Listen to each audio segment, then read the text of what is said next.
सागर शहर के गुरु गोविंद सिंह वार्ड निवासी सीता विश्वकर्मा ने कलेक्ट्रेट में आवेदन दिया है कि उनके बच्चे एमएम रीजनल स्कूल में पढ़ते हैं, लेकिन आर्थिक परेशानियों के चलते मैं अपने बच्चों की फीस तकरीबन 11,000 रुपये नहीं भर पाई, जिसके कारण स्कूल प्रबंधन ने मेरे बच्चों को स्कूल से निकाल दिया और लगातार फीस जमा करने के लिए दबाव बना रहे हैं। जब हमने स्कूल प्रबंधन से बात की तो उन्होंने बताया कि पीड़िता सीता विश्वकर्मा के बच्चे पूर्व में एक स्कूल में पढ़ते थे, जहां पर भी उनके द्वारा फीस जमा नहीं की गई, जिसके बाद वहां से बच्चों को निकाल दिया गया। पर जब मेरे पास आए तो मैंने इनको अपने स्कूल में पढ़ाना शुरू किया, लेकिन जब मैंने सीता विश्वकर्मा से उनके बच्चों की टीसी और बाकी के डॉक्यूमेंट मांगे तो ये आनाकानी करने लगी। ये बच्चे लगभग 6 महीने तक मेरे स्कूल में पढ़ते रहे और जब मैंने स्कूल में डॉक्यूमेंट जमा करने को कहा तो इन्होंने स्कूल का नाम बदनाम करने के लिए मनगढ़ंत आरोप लगा दिए। मैंने भी कलेक्ट्रेट और पुलिस अधीक्षक को ज्ञापन देकर मामले की निष्पक्ष जांच की मांग की है। सर यही हुआ था कि बच्ची 10 तारीख के बच्चों के पेपर थे, तो मैं बच्चों को मैंने सर से मैंने पूछा सर आज पेपर है, तो सर ने बोला हाँ। तो सर बाहर गए हुए थे तो बच्चों को हमने पेपर देने भेजा, तो इसने मैडम ने तीनों बच्चों को धक्का मार के बाहर निकाल दिया कि पहले फीस लेके आओ, उसके बाद हम आपके लिए पेपर में आपके बच्चों को बैठा लेंगे। तो हमने उनसे ये बोला हमारे हस्बैंड नहीं है अभी और उनको आ जाने दो, हम आपकी फीस दे देंगे। तो बोले नहीं पहले फीस लाओ जब पेपर बैठा लेंगे। तो हम मैम एक काम करो कि थोड़ा बहुत चाहिए तो आप ले लो, कह नहीं मैं थोड़ा नहीं चाहिए, पूरा पेमेंट चाहिए। तो सर हम पूरा पेमेंट कैसे कर सकते, गरीब आदमी इतनी मजदूरी कर रहे हैं, तो अब 11,000 रुपये 11,500 रुपये कहाँ से भरेंगे।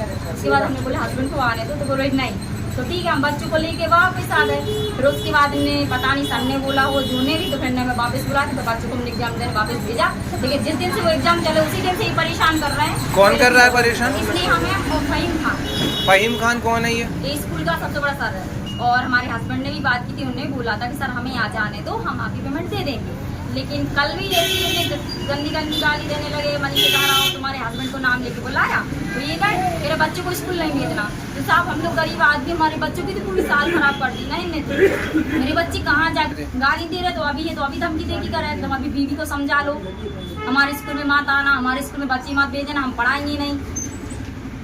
हमने कलेक्टर साहब के पास गए थे, वहाँ पे हमने उनसे आवेदन किया था, तो उसके बाद उन्होंने जो भी लिया पता नहीं चला है। भाई साहब ऐसा है कि इनके बच्चों के ये बच्चे कहीं दूसरे स्कूल में पढ़ते थे इस साल, तो वहाँ से उन बच्चों को भगाया गया क्योंकि इनने फीस जमा नहीं करी। 10,000 रुपया स्कॉलर कॉन्वेंट कोई स्कूल है वहाँ की फीस जमा नहीं करी, तो उन्हें टीसी मार्कशीट नहीं दी। तो टीसी मार्कशीट नहीं दी तो वो हमारे इधर आ गए कि आप पढ़ा दो हमारे बच्चों को। तो हमने कहा भाई पढ़ा देंगे, लेकिन टीसी मार्कशीट तो जरूरी है, बिना उसके तो हम नहीं पढ़ा पाएंगे। कहीं ला देंगे, महीने भर में दे देंगे, उधर कुछ पैसा चुकता करना है फिर ला देंगे। नहीं चलो ला दो कोई बात नहीं।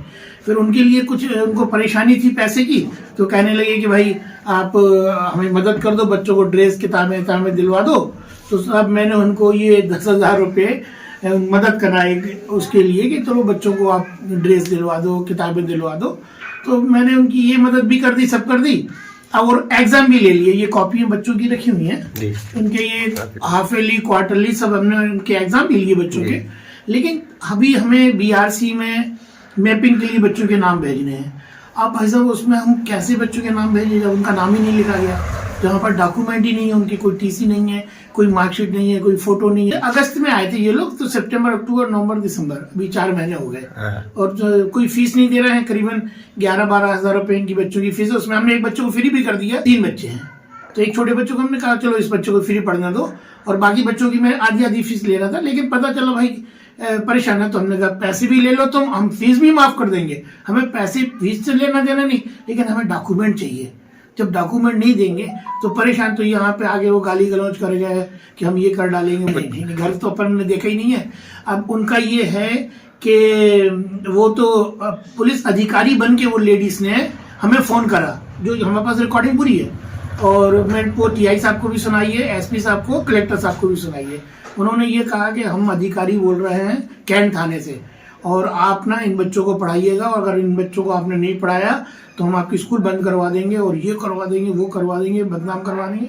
दुनिया की धमकियां मुझे भी देके गई और हमारे स्टाफ को भी दे। अपने 450-500 बच्चे हैं, नहीं हम उसमें से 25% बच्चे हमारे फ्री पढ़ते हैं। अच्छा। और आज से नहीं पढ़ रहे, ये 2002 से पढ़ रहा है। हमारी माता जी के नाम पे स्कूल चलती है, मकबूल मेमोरियल रीजनल स्कूल, तो माता जी के नाम पे हम 25% बच्चों को फ्री पढ़ाते हैं। वो आप मेरा रिकॉर्ड देख सकते हैं, हम लोग फीस नहीं लेते। तो आपको ऐसे गरीब आते हैं उनको भी पढ़ा दें, लेकिन भाई साहब डॉक्यूमेंट नहीं है तो हम कैसे पढ़ाएंगे।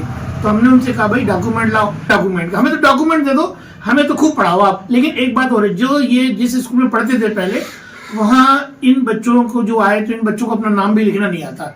3rd 4th में ही ये बच्चे नाम भी नहीं लिख सकते, कुछ नहीं, सबको 0 मिला एग्जाम में। तो अब ये इन बच्चों को हम कैसे तैयारी कराएंगे, क्या कराएंगे। अब अगर बच्चे फाइनल में फेल हो जाएंगे, लेडीज लड़ने आ जाएगी कि भैया आपने हमारे बच्चों को फेल कर दिया। तो हम ये चाहते हैं कि पेरेंट्स अच्छे से रहें, बच्चे अच्छे से पढ़ें, और उस बात को समझे हम लोग की मजबूरी, हम लोग प्राइवेट स्कूल कैसे चलाते हैं।